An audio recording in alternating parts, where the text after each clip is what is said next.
Hey guys, welcome to our first day of notes. Today we're going to be talking about all the different branches of science and a little bit more kind of general science terminology that you'll use for the rest of your high school career and for the rest of this class as well. So let's get into it.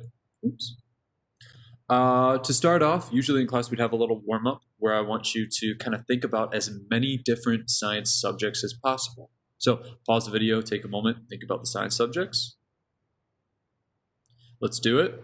So here is my kind of list. We've got natural science up here. That's just like science in general. Your textbook, we're not gonna have a textbook, but all textbooks kind of refer to science as natural science as opposed to unnatural science. Anyways, you've got kind of your generic life science and you got your physical science, right? But then you're also going to have under physical science, chemistry and physics. So physical science is the class we're taking this year. So we're going to have some chemistry and some physics. Kind of the idea is this first semester will be all chemistry all the time. And then second semester will be all physics all the time. So get excited for that.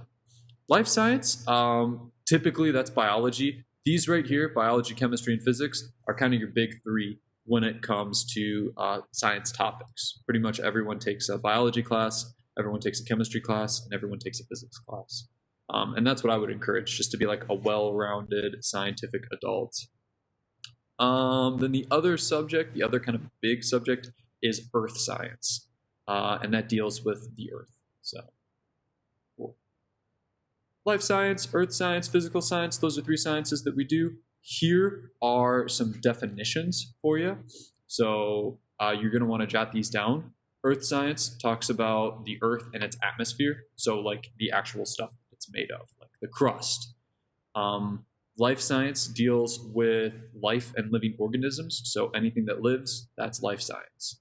And then physical science is everything else that's not the earth, that's not living, that's dead. That is physical science. So I'll give you a moment to jot down those three terms. Pause the video when you're ready. Let's continue. Cool. Okay, so here's a little test for you. Take a moment, figure out, is it earth, life, or physical science? Pause the video. Great. 10th grade wants to work with animals. Should he go into earth science? No. He should go into life science because life science is animals. Wants to know more about how seatbelts help reduce injury from crashes. What area of study should he go into? Physical science, right? Physical science deals with physics and motion. That's seatbelts. 9th grader wants to take a class where they blow stuff up. What area of study does that type of experiments? Probably chemistry. So I'd probably say a physical science class as well here. Cool. Moving on. These are all of the classes available at Lakeville North. And what I've done here is I've kind of bolded biology and chemistry because those are the two classes that, based on how you're tracked in high school, you'll have to take biology probably as a 10th grader, and you'll definitely take chemistry as an 11th grader. All these other classes are electives, are kind of up to you. I would strongly encourage you, if you're at all interested in pursuing science in the future, like in college, to definitely take a physics class. That being said, it also might not be a bad idea to take, if you're interested in going into the medical field, an anatomy and physiology type class, which I have down here twice. Oops. Or if you're into like wildlife and stuff, wildlife ecology is a great class, super fun. So yeah, take a look and see, are there any classes that interest you? Moving on.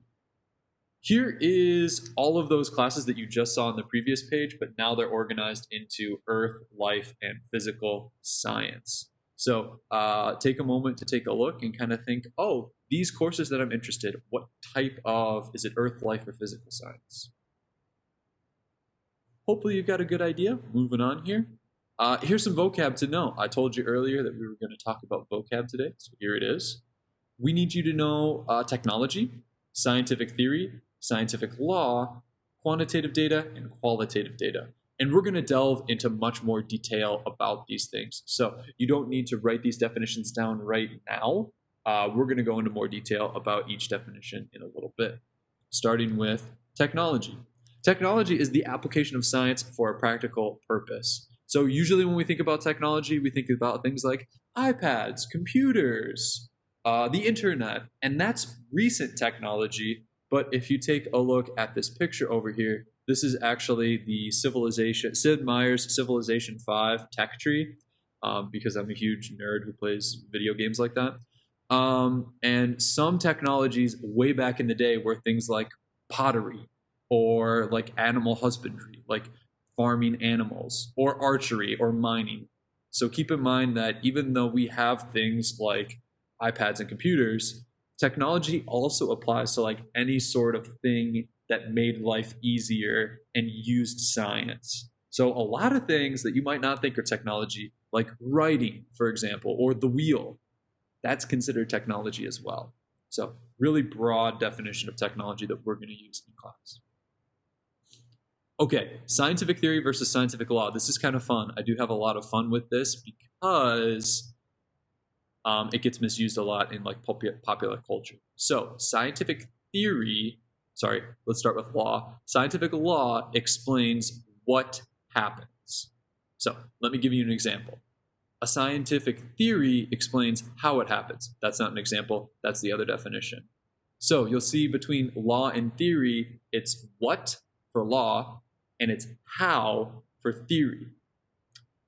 Now let me give you an example. Okay, here's the law of gravity. The law of gravity would be something as simple as what goes up must come down. It explains what happens.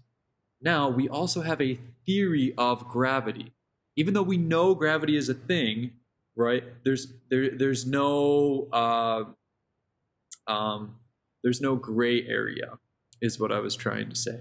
There's no gray area when it comes to gravity. Every time you throw something up, it has to come down, right? So a scientific theory explains that the why or the how.